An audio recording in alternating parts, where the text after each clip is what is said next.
Hi!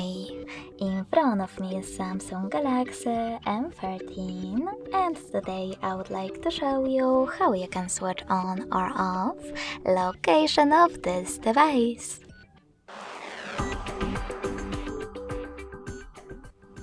First of all, go into Tap menu.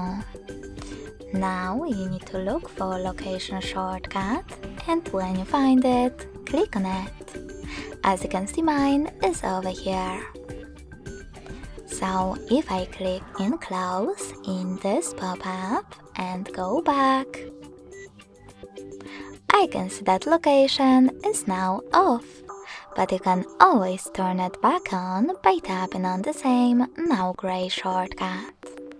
If you want to, you can also go into settings, scroll down and click on location section.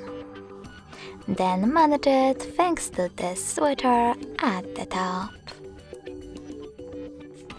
Thanks so much for watching. If you enjoyed this video, smash that like button, comment and subscribe.